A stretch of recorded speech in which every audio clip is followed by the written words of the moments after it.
WhatsApp guys, কেমন আছো তোমরা সবাই? আশা করি তোমরা অনেক ভালো আছো। তো welcome to my SSC battlefield episode 1।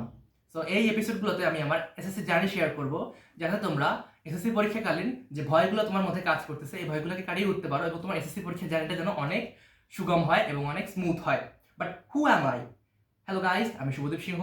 আমি 2025 সালে বরিশাল বোর্ড থেকে এসএসসি পরীক্ষায় উত্তীর্ণ হয়েছিলাম এবং আমার মার্কস ছিল 1213। সো সেই অভিজ্ঞতা থেকে আমি বলতে পারি, তুমি যদি আমার স্টোরিগুলো শোনো তোমার একটু হলেও উপকার হবে, যার ফলে তোমার এসএসসি পরীক্ষা দেওয়ার আগে যে ভয়টা থাকে এই ভয়টা কাটতে শুরু করবে এবং যার ফলে তুমি কিন্তু আরো ভালো করে এসএসসি পরীক্ষাটা দিতে পারবা। তার ফলে তোমার 1200+ মার্ক পাওয়ার যে স্বপ্নটা এটা পূরণ হতে পারবে। তার ফলে কি হবে, তোমার একটা ভালো কলেজে চান্স পেতে পারবে, একটা ভালো এনভায়রনমেন্ট পাবা, যার ফলে কিন্তু তোমার পরবর্তী এইচএসসি লাইফটা অনেক সুন্দর হবে।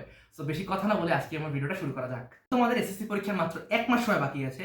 তো আগের কাহিনী না বলে আমি এসএসসি পরীক্ষার ঠিক 1 মাস আগে কি করছিলাম, যার ফলে আমার এসএসসি পরীক্ষাকালীন কনফিডেন্সটা অনেক বেশি পরিমাণে বুস্ট আপ হয়েছিল এবং এসএসসি পরীক্ষাটা অনেক সহজ আমি দিতে পারছিলাম। তো এই কাহিনী আমি আজকে শেয়ার করব। তো 1 মাস এসএসসি পরীক্ষার 1 মাস তখন বাকি।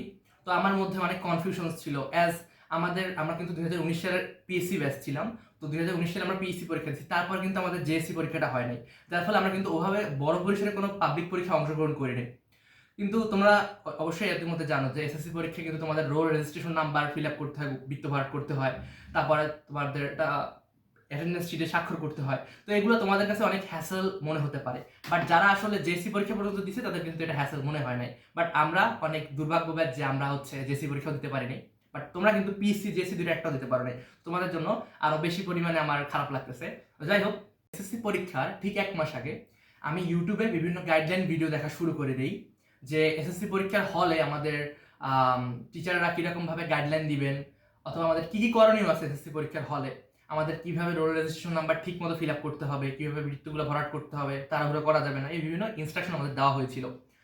তো এই ক্ষেত্রে না আমার অনেক ভয় কাজ করতো যে আসলে কি আমি বৃত্তগুলো ঠিকমতো ভরাট করতে পারবো কিনা। অ্যাজ আমার বাবা একজন কলেজের প্রফেসর, সো বাবা যখন এইচএসসি পরীক্ষার খাতা দেখতো তখন আমি দেখতাম যে অনেক স্টুডেন্ট না এই বৃত্ত ভরাট করতে ভুল করে, বা একটা জায়গায় দুইটা বৃত্ত ভরাট করে, বা যেই জায়গায় বৃত্তটা ভরাট করার কথা তার থেকে 1 ঘর নিচে ফিল আপ করে ফেলে। তো এই সমস্যাটা আমার অনেক সময় মনে হতো যে আমি ফেস করতে পারি। তো এর জন্য আমি করছিলাম কি, আমি আসলে কিছু ওএমআর প্রিন্ট করে নিয়ে আসি।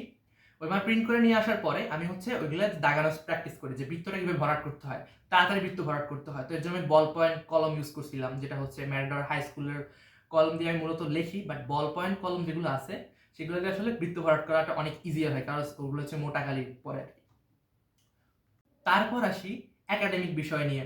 আমি সে সময় ফাইন্ড আউট করতে শুরু করি যে কোন কোন চ্যাপ্টারের কোন কোন টপিকে আমার সমস্যা আছে, কোন কোন টপিকে আমার ল্যাকিংস আছে। ইন শর্ট, কোন কোন সাবজেক্ট আমার স্ট্রং পয়েন্ট, কোন কোন সাবজেক্ট আমার উইক পয়েন্ট, এগুলো আমি ফাইন্ড আউট করি। তারপর ওগুলোকে টপিক ওয়াইজ ভাগ করি যে কোন কোন টপিক আমার স্ট্রং পয়েন্ট, কোন কোন টপিক আমার উইক পয়েন্ট। তো তারপরে আমি সেই উইক পয়েন্টগুলোতে কাজ করার আগে একটা কাজ করি, যেটা আসলে আমার কোনো ইউটিউবে গাইডলাইন আমি পাইনি, আমি নিজে নিজে আসলে এটা দেখলাম যে এরকম করলে হবে। সেটা হচ্ছে রিসোর্সেস গ্যাদার করা। তো রিসোর্সেস গ্যাদার করা বলতে আমি আসলে কি বোঝাইতে চাইতেছি, তো শর্টে বলি, আমি আসলে করতাম কি, তোমার ধরো বায়োলজি একটা চ্যাপ্টারের একটা পৃষ্ঠা, তো এই পৃষ্ঠায় তো অনেক ইনফরমেশন থাকে তাই না? তো বাট সব ইনফরমেশন কিন্তু আমাদের বোর্ড পরীক্ষার জন্য ইম্পর্টেন্ট না। তো আমি কি করে কি, দাগানো লাইন ফলো করে বা এরকম করে, বাট আমি এই কাজটা করতাম না। আমি করতাম কি, আমি বই দাগাই পড়তাম ঠিক আছে, বাট যেই ইনফরমেশনগুলো আমি বারবার ভুলে যাই বা যেগুলো ইম্পর্টেন্ট বাট আমি ভুলতেছি, এই ইনফরমেশনগুলোকে আমি ওই যে পৃষ্ঠা, আমাদের যে বইয়ের পৃষ্ঠা নাম্বার থাকে না, তার পাশে তো ফাঁকা জায়গা থাকে, এই ফাঁকা জায়গাতে আমি পয়েন্ট আউট করে করে লিখে দিতাম বা শূন্যস্থান দিয়ে দিতাম। তারপরে কুইজের মতো রাখতাম, আমি স্টিকি নোট ইউজ করতাম প্রচুর পরিমাণে। স্টিকি নোট দিয়ে আমি আসলে শূন্যস্থান বানাই রাখতাম, যে ধরো একটা লাইন দিব, এটার পরে হচ্ছে কোনটা হবে উইদাউট অপশন। তো অপশন ছাড়া করার ফলে হয়তো কি, আমার ওই পার্টিকুলার যে পার্টটা আমি ভুলে যেতাম ওইটা আমার টোটালি মুখস্থ হয়ে যেত। এবং আমি আরো একটা কাজ করতাম যে স্টিকি নোট ইউজ করে, একটা ধরো আমাদের একটা চ্যাপ্টার ছিল ফুলের পরাগায়নের চ্যাপ্টারটা ছিল, তো ওই ক্ষেত্রে আমি ওই পার্টটা না একদম পুরো ছোট করে লিখছিলাম, মানে একটু সামারাইজ করে আমি স্টিকি নোটের মাধ্যমে একটা পার্টে লাগাই রাখছিলাম। তো যার ফলে ওই নোটটা পড়লে বা ওই স্টিকি নোটটা পড়লে পরই আসলে আমার ওই পুরো পৃষ্ঠাটা পড়া হয়ে যেত, যার ফলে পুরো পৃষ্ঠাটা কিন্তু আমার পড়তে হইতো না। অ্যাজ আমি 2-3বার ওই পৃষ্ঠাটা পড়ছি, তাই আসলে ওই শর্ট নোটটা পড়ার পরে আমি মাথায় এসে যেত যে আসলে কোন কোন পার্ট আমি আসলে ওখান থেকে মিস করতে পারি, যে মেইন লাইনটা ছিল বইয়ের, ওই লাইন থেকে কি কি আমি কম লিখছি এগুলো তো আমি জানি, বা বেশি লিখছি আমি তো জানি। বেশি আসলে লিখতাম না, কজ তুমি জিসটা যদি লিখতে পারো তুমি আসলে অনেক ভালো মার্ক পাইতে পারবা। তো এগুলো আমি কাজ করা শুরু করি, এবং স্পেশালি আইসিটির ক্ষেত্রে এসএসসি পরীক্ষার 10 বা 15 দিন আগে আমি আসলে আইসিটি বইটা আসলে অ্যাকচুয়ালি ধরি। আমরা কিন্তু ম্যাক্সিমাম টাইম কি করি, আমরা গাইড থেকে, অ্যাজ আমাদের কিন্তু আইসিটিতে এমসিকিউ এক্সাম হয় শুধুমাত্র, আর ব্যবহারিক হয়, কোনো রিটেন কিন্তু থাকে না। তো এই জন্য আমরা করি কি, একটা গাইড বা টেস্ট পেপার থেকে শুধুমাত্র এমসিকিউ ফলো করি, জাস্ট আমরা মেইন বই পড়ি না। বাট এই কাজটা করলে কিন্তু তোমরা 100% শিওর থাকো ধরা খাবা। কারণ কি, কারণ তোমার মেইন বইয়ের কোন লাইন থেকে কি এমসিকিউ দিবে সেটা কিন্তু তুমি জানো না। গাইডের 500-600 এমসিকিউ প্রত্যেকটা চ্যাপ্টারে তোমাকে পড়া সম্ভব বা মনে রাখা সম্ভব? আমার তো মনে হয় না। তাই এই ক্ষেত্রে আমি কি করতাম, আমি আসলে আইসিটির ক্ষেত্রে এই রিসোর্সেস গ্যাদারিংটা কাজে লাগাইতাম, যে একটা পৃষ্ঠায় যে টপিকগুলো লেখা আছে যেগুলো ভুলে যেতাম ইয়েট ইম্পর্টেন্ট, ওগুলো আমি উপরে জিস্ট আকারে অ্যাজ আ হোল সামার হিসেবে লিখে রাখতাম। যেগুলো একটু বড় লেখা হয়তো ওগুলো আমি স্টিকি নোট ইউজ করে লিখে রাখতাম। আরও তোমরা একটা ভুল করো, সেটা হচ্ছে যে নিজের নোট বানায় রাখো, ঠিক আছে, বাট এই নোটটা না বইয়ের সাথে অ্যাটাচ করো না। এটা কিন্তু খুবই ভুল একটা প্রসেস। কারণ কি, আমরা যখন কোনো একটা নোট বানাই, নোটটা যখন যে কোনো জায়গায় ফালাই রাখতে পারি, পরে কাজের সময় খুঁজে পাবো না। এরকম বহুত নোট আমার হারানো গেছে। কিন্তু আমি যেই নোটগুলো আসলে বইয়ের সাথে অ্যাটাচ করে রাখছি বা বইয়ের উপর লিখে রাখছি, সেগুলো কিন্তু পরবর্তীতে পাইতে আমার কোনো সমস্যা হয় না, কোনো ঝামেলা পোহাইতে হয় নাই। কারণ তোমার একটা জিনিস মনে রাখবা, তোমরা যদি বই দাগায় না পড়ো, তোমাদের বই কিন্তু ফ্রেশ থেকে যাবে। আমি অ্যাজ আ সিনিয়র ভাই এটা বলতেছি। কারণ কি, আমি কিন্তু টেস্ট পেপার যেটা আছে, ওই টেস্ট পেপারের পিছন দিকে কিন্তু অনেকগুলো মডেল কোশ্চেন্স থাকে। ওই মডেল কোশ্চেনগুলো কিন্তু আমি পরীক্ষা দিতাম না, বাট আমার ফ্রেন্ডরা অনেক বেশি পরিমাণে পরীক্ষা দিত ওইগুলো দিয়ে দাগাই, বাট আমি দাগাইতাম না, চিন্তা করতাম বই নষ্ট হয়ে যাবে। কিন্তু ওইগুলো কিন্তু আজও আমার সাদা রয়ে গেছে। তো এত বই বিক্রি করে দিছি, এটা সবাই করে। তো জোকস অ্যাপার্ট, আমি আসলে ওইগুলো সাদা হয়ে গেছে, পরে আর ওইগুলো আমার ইউটিলাইজ করা হয় না। তো তোমরা এই কাজগুলো করবা না। তো এখন আসি এসএসসি পরীক্ষার সময় আমার কি কি সমস্যা হয়েছিল বা আমি আসলে কিরকম এক্সপিরিয়েন্স করছিলাম। অ্যাজ আমাদের লাইফের প্রথম বড় বোর্ড পরীক্ষা, তো অনেক টেন্স ছিলাম, বাট আমার বাবা মা অনেক বেশি পরিমাণে সাপোর্টিভ ছিল এসএসসি টাইমটাতে। স্পেশালি আমার মা আমাকে সকালবেলা ভাত খাওয়াই দিত। এটা অনেকটা চাইল্ডিশ যদিও, বাট এটা সত্যি। কারণ আসলে সকালবেলা উঠে পড়ার পরে আমি ভাত খাওয়া নিজে নিজে টাইম পাইতাম না, যে খাইয়া তারপর আবার যাবো। আমাদের সকালে পরীক্ষা ছিল। তো আমার একটা বদ অভ্যাস ছিল কি, আমি আসলে একদম সকালবেলা উঠে পড়তে পারতাম না, বা একদম রাত পর্যন্ত পড়তে পারতাম না। তো আমি আসলে ধরো 12টা-1টা পর্যন্ত পড়াশোনা করে ঘুমিয়ে যেতাম, ঘুমিয়ে সকালবেলা উঠার চেষ্টা করতাম যত তাড়াতাড়ি পারি। বাট এটা আমি আসলে সব দিন করতে পারিনি। তো এই জন্য রিভিশনটা আমি আসলে দুপুর বা বিকেলবেলা দিতাম, অনেকে দুপুর বা বিকেলবেলা ঘুম আসে। তো যাই হোক, তো এসএসসি পরীক্ষার প্রথম দিন আমাদের বাংলা ফার্স্ট পেপার পরীক্ষা ছিল। এই বাংলা ফার্স্ট পেপার পরীক্ষার দিনই আসে আমাদের জীবনের সবচেয়ে বড় ধস। কারণ বরিশাল বোর্ডে বাংলা ফার্স্ট পেপারের যে এমসিকিউ কোশ্চেনটা করছিল, সেটা করেছিল প্রচুর টাফ। এখন আমাদের যারা হলে ছিল তারা তো অনেক পরিমাণে টেন্সড হয়ে গেছি, যে আমাদের প্রথম বোর্ড পরীক্ষা, জীবনের প্রথম সাবজেক্ট পরীক্ষা, এবং ওই দিনকার গার্ড কিন্তু অনেক কড়া ছিল। এবং কড়া ছিল বা সহজ ছিল এটা বলতে যাব না, কারণ অ্যাজ তারা যারা টিচার করছে, টিচারদের তো আমরা চিনি না। তো যার ফলে আমরা আসলে একটু ভয় পেয়ে যাই যে তারা আসলে কিরকম হবে। বাট তারা কিন্তু অনেক যথেষ্ট ফ্রেন্ডলি ছিল, কিন্তু আবার তারা আইনানুগভাবে কঠোরও ছিল, দেখাদেখি করতে দিত না, বা কোনো বেআইনি কাজ যেন আমরা না করতে পারি সেদিকে তারা প্রচুর পরিমাণে সোচ্চার ছিল। তো এর জন্য না প্রথম দিকে কোশ্চেনটা হাতে পাওয়ার পরে কিন্তু আমরা আসলে ভয় পাইয়া যাই, যে এই কোশ্চেন তো আমরা আসলে সলভ করতে পারবো না। বা তারপর হচ্ছে না, আমরা একটু গ্যাদার করার চেষ্টা করি যে আমার ফ্রেন্ড কি লিখছে, এই সুযোগটা আমরা পাইনি। তো যার ফলে আসলে আমার যতটুকু মনে পড়ে, আমার 20 থেকে 21টা হয়েছিল বাংলা ফার্স্ট পেপার এমসিকিউতে। তো এইটা পাওয়ার পর প্রথম বোর্ড পরীক্ষা জীবনের প্রথম এমসিকিউতে আমরা এতগুলো ঝামেলা করছি, আমি নিজে এতগুলো ভুল করছি। তো যার ফলে কিন্তু আমার মোটিভেশন হারিয়ে যাওয়াটা স্বাভাবিক। তো মোটিভেশন হারা যাওয়ার পরে আমি সিকিউ যখন পেপারটা পাই, তখন দেখি যে আমাদের নিয়তি নামে একটা গল্প ছিল। ওই গল্পটা অনেক বছর ধরে বিগত বোর্ড পোর্শনে ছিল না, মানে পরীক্ষায় তেমন একটা আসে নাই, বাট আমাদের সিলেবাসে অন্তর্ভুক্ত ছিল, বাট আমি এর জন্য পড়ে যাইনি। তো তার ফলশ্রুতিতে আমার কিন্তু এটা কমন পড়ে না। আমি হতবাক হয়ে গেছি যে আয় হ্যাঁ, এই কোশ্চেন তো আমি পড়ি না, বা এই গল্পটা তো অনেকদিন পড়িনি, একবার রিডিং করছি শুধুমাত্র। যার ফলে একটা ফানি পার্ট হচ্ছে, তোমাদের ক্লাস 8 একটা গল্প ছিল সম্ভবত, যে দেওঘরের স্মৃতিগুলো। তো আমি ওই যে নিয়তি গল্পে তোমরা যদি পড়ে থাকো, ওই লেখকের জায়গার নাম হচ্ছে জগদল। তো জগদল না লিখে আমি আসলে দেওঘরের স্মৃতি লিখে দিয়েছিলাম, যার ফলে কিন্তু আমি ওইটা কিন্তু প্রথমে বুঝতে পারিনি, বাট এক্সাম শেষে যখন বের হয়েছি তখন আমার ফ্রেন্ডরা বলছে তুই তো দেওঘর লিখছে, তো জগদল হবে। তো আমি পরে অনেক ভয় পাই যে না, আমার দ্বারা হবে না, বাংলা এ প্লাস আমার শেষ। তো তোমরা জানো যে Bangla first paper second paper মিলিয়ে আসলে রেজাল্টটা করা হয়। তো বাংলা ফার্স্ট পেপারে তো এই ধস নামার পরে আমার চান্স ছিল যে বাংলা সেকেন্ড পেপার থেকে উঠানোর, বাট বাংলা সেকেন্ড পেপার পরীক্ষাটা একদম আমাদের লাস্টে হয়। তো ইংলিশ পরীক্ষাটা আমার মোটামুটি খারাপ জানে, ভালোই গেছিল। ইংলিশ পরীক্ষা সেকেন্ড পেপার আসা গেলে আমি আসলে 8 পেজ কম্পোজিশন লিখছিলাম, যেটা ছিল কিন্তু আমার জীবনের সবচেয়ে বড় লেখা কম্পোজিশন। এটা অ্যাবসার্ড লাগতে পারে তোমাদের কাছে, বা এত বড় কম্পোজিশন লেখা ঠিক কিনা, বাট আমি নিজেও জানি না, বাট ওই ফ্লোতে আমি লিখে ফেলছি। হ্যাঁ, তো এখন আরেকটা দুঃখজনক বিষয় হচ্ছে আমার জেনারেল ম্যাথ এক্সামের দিন। জেনারেল ম্যাথ এক্সামের দিন আমি কি করি, আসলে লাস্টের দিকে আমার এক্সামটা ভালোই গেছিল। আর তোমাদের জ্ঞাতার্থে জানি রেখে জেনারেল ম্যাথে আমার মার্কস ছিল 95, 1 মার্ক আমার এমসিকিউতে কাটছিল, আর একটা মার্ক হচ্ছে একটা জ্যামিতির মার্ক আমার আসলে ভুল গেছিল, জ্যামিতিটা আমি পারিনি।